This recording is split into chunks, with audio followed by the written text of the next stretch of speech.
Siphinde sinibingelele kwiKhaya TV2.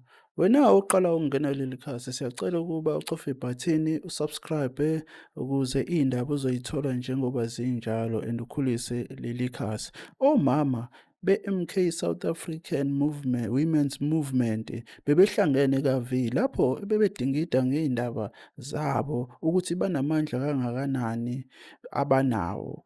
Kodwa-ke wena-ke awulalele nayo ividiyo elandelayo uzwe ukuthi yini le ababekhuluma ngayo. Ngiyalinganisa, yabona u-200 wami bese ngidayisile ngihambisa u-300 today. Uyayibona? Ayikho danesi. Into enjengaleyo edinga abantu who can sell, who can market izinto. Enye yezinto esizoyenza to train omama sibalekele. Next week we are going to Kamapungu siyohlala kanje nomama la sizobanika khona ama-skills ukuthi bakwazi ukuzondla, bakwazi ukuziphilisa. Ngifisa-ke ukubuza, ngizocela nje umuntu aphakamise isandla uma ngabe ake wayezwa lento engizoyisho. Ithi funda, usebenze, ushade bese uba-right. Ngicela aphakamise isandla ngoba wayezwa nje leyo into leyo yami. Awuthi ngihleze, awuthi ngimela. Umuntu nje wayezwa leyo empilweni yami noma yashiya. Funda, usebenze, bese uba-right. Ngiyabonga. Nginabofakazi. Nami ngiyayazi ngangayizwa leyo nto leyo. Funda, usebenze, bese uba-right. Yabona? Ngishilo ngathi I'm not a feminist. I have nothing against you, baba. Kodwa nale statement esendisho, funda, usebenze, bese uba-right. Ayikho into wrong ngaso ukuthi sikhambe ngokukhulu. Mina ngiyasibona wonke lamagama, ufunda kuhle, usebenza kuhle. Ukuba ukushada kuyinto enhle, angithi? Nokuba-right futhi, kodwa manje kuthiwa kuzofanele ngishade ukuze ngibe-right. Sesiphambene manje, yabona, siphambene manje lezi statements, sitsheleni ukuthi ngingafuni akwanele, ngingasebenzi akwanele. Fanele ngishade before ngibe-right. Iphambene, uyayibona? Iphambene. So, ithi le nto, njengamanje, ngithe abazali agethi inyanga nenyanga, abazali banamhlanje. Kufanele sifunde ukuzibukisisa izinto esasitshelwa zona sisakhula, yabona? Bese siyaphuma sifuna ukundlela ezona. Senze okuzosebenzela thina njengabantu besifazane. Uyayibona? Le nto yafunda, sebenza, shada, ube-right.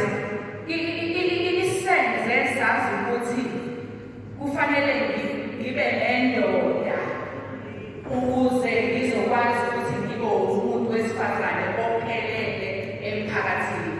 Hence, sithola abantu besifazane benza izinto abangeke bayiqhenye ngazo endleleni yokufika emshadweni. Yayizwa leyo ndaba leyo? Baze bakhohlwe abantu besifazane ukuzidevelopha bona. Umuntu wesifazane aze akhohlwe ukuzithanda yena. Because into ebalulekile ukuthi uqale uyithande wena, uyi-accepte wena, ube nama-goals akho empilweni ukuthi by this time ngifuna ukuthi ngibe sengifike la, hhayi ngendoda, ngawe.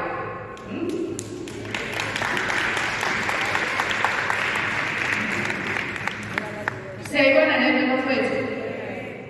Naba abafana bami sebengena lapha phezulu, sengizoyishintsha-ke manje inkulumo yami ngoba abanye bangangizwisisa kahle bese kuba sengathi mina, hhayi mina ngigada ngapha abantu besilisa.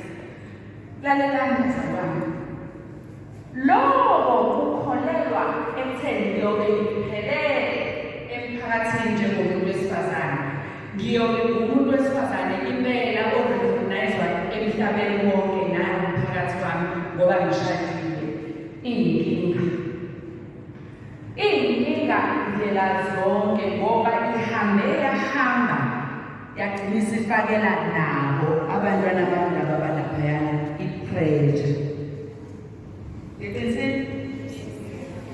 Igcina isifakela abantu besilisa i-pressure lento yokuthi ngiyophelela ngibe umuntu wesifazane impela ngoba nginendoda. Ifaka i-pressure kubantu besilisa isenze sibe wontonya njengabantu besifazane abangakwazi kwenza lutho ngaphandle kwendoda. Sigcine sesicindezeleka ngandlela thizeni ngoba abantu besilisa bafakelwe i-pressure kanti nabo bangabantu. Seniyangizwa ngoba sengiyincengele angiyincengele ngikhuluma i-fact bazalwane.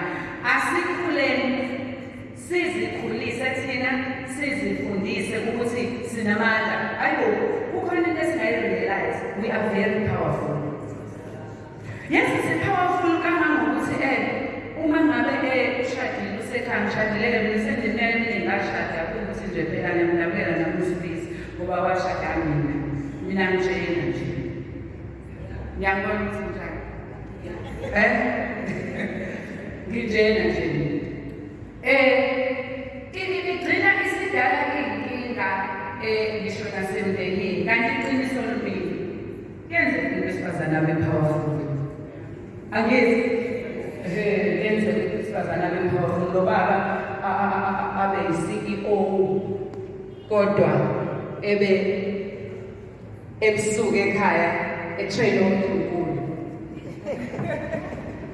Hayi baba akwenziwa kanje emsebenzini baba wokuthi kubantu baba yenza kanje aqhamuka ubaba nothayi wakhe esemuhle eseyikhomba le kanti emumva bekubani uNdlunkulu. Angithi yabona umama ekhaya obhizi omgrumayo ubaba omsapothayo omlekelelayo. That is how powerful we are as women. Sinamandla amangako. Ihamba lento-ke bafowethu ingikhumbuze istori nje esithi ngo-1956 kwenzakalani eSouth Africa. Siyakhumbula? Siyabakhumbula omama oLillian Ngoyi. Siyabakhumbula abathi enough is enough. They marched via Union buildings sebekhathele. Labo mama laba asitshelwa okuningi kakhulu ngabo but we are told ngama-leaders ayekhona ayeqinile okwako uHelen Joseph bayabalwa oRahima Musa bayabalwa labo mama. They were leaders belida le march yabantu besifazane ngo-1956 kwakumarch kwakumarch.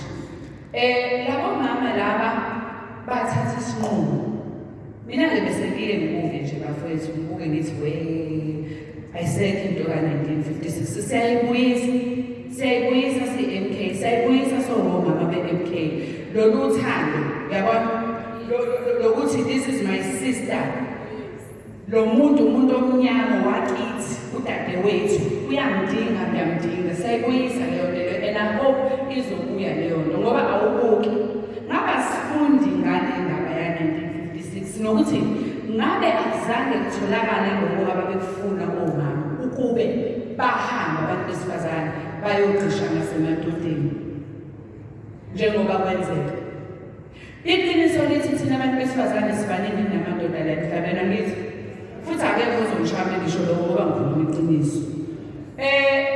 Sibaningi nabantu besilisa thina abantu besifazane la emhlabeni kodwa look at our organizations bangaka amadoda alidayo bangaka abantu besifazane abalidayo. Siyathandana sabantu besifazane siyasaphothana sabantu besifazane.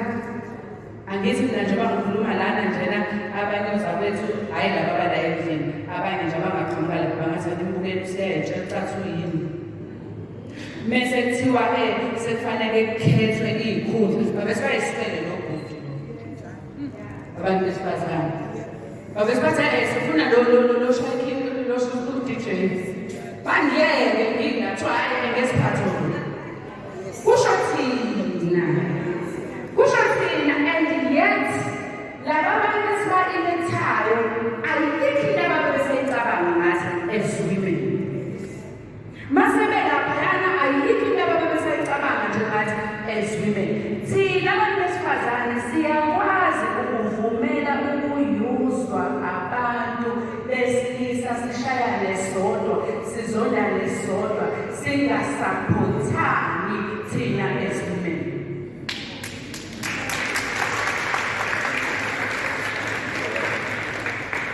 Umbuzo uthi wenzenjani? Umbuzo uthi wenzekeni sazondana kangaka sabantu besifazane. Yathi mina ngiyakholelwa bafethu ukube thina abantu besifazane sihlangene kanje sinemboni ngabe upresident waleli zwe umuntu wesifazane. Yini ndaba sibe nje? Why sivumela umona? Why sivumela ilele kuyithandeni le ndaba? Ngoba mina ngathi angikufunde dadewethu kusho ukuthi nami ngiyabizona. Because wena umuntu wesifazane you go through all the processes that take place emzimbeni womuntu wesifazane njengami. Uyakhulelwa, uya esikhathini, uyabeletha uthola umntwana uzwe inhlungu ezifanayo nezami.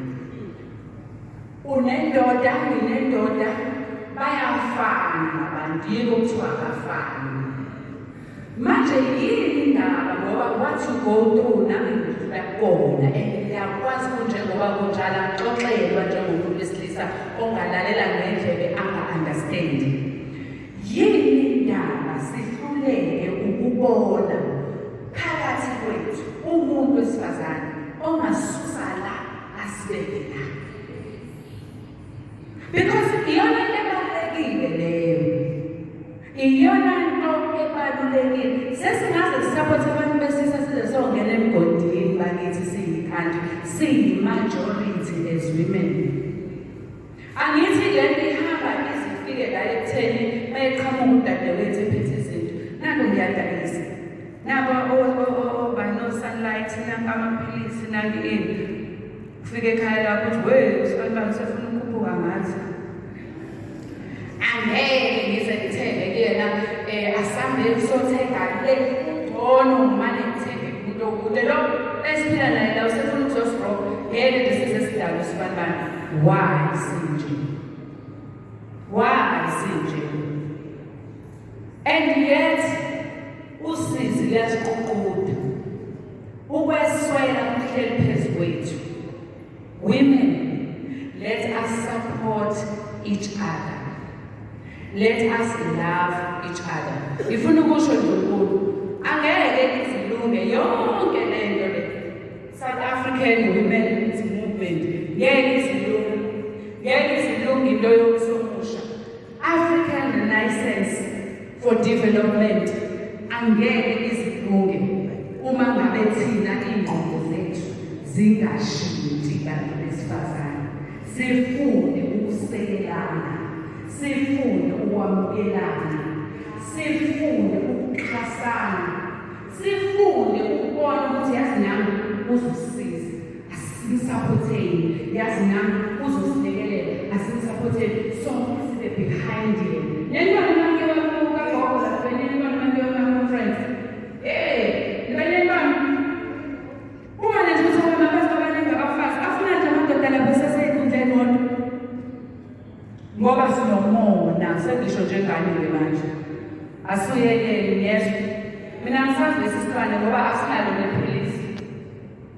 Why Nkosi yami iqale ngane ezincane zengakake ngiyitshele nasesikoleni ngithi omncoma umuntu uma yenza kahle ungathi nangusibantwana ezangamncoma ungamncoma sesikhathelo yena ucabanga ukuthi ungamncoma sale ngibheka ungamncoma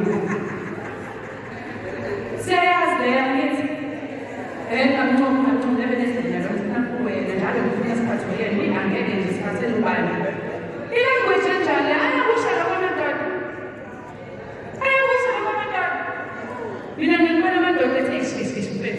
iwashanga esengashando jayanga hawuthi nasaze sayinhlazo siyinzala abantu umhlaba uningazi siletha abantu emhlabeni siletha abantu abanjani uma ngabe sinje ake sizamele sisaphothana ngiyathembisa ukuthi sisaphothana ngiyathembisa sizosekelana ngiyathembisa ukuthi sizoshintsha sisaphotha abanye abantu besifazane ukuze impilo zethu zishintshe ukuze nathi sibe nesithunzi ngoba nabo laba abasisebenzisayo basithatha kancane ngoba nathi sibukela phansi ngoba nathi asizithandi uyazazi namhlanje uphelele awushodi lapho awudingi umuntu ozokwenza ukuthi uzi-approve ukuthi umuntu. You are a woman. You are powerful. You are beautiful.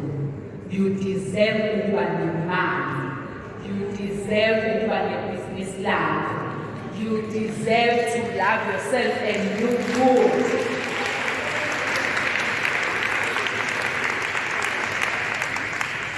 Let us support each other. Guide our teenagers. Teach our children. Sibafundise ukuthi kukhulunywa kanjani. How do you present yourself phambi kwabantu? How do you walk as a lady? Ukhuluma kanjani nabantu? Kwenzenjani masifike lesi stage? Ukhuluma noma sivuleleke kubantwana bethu sizophumelela. Amandla.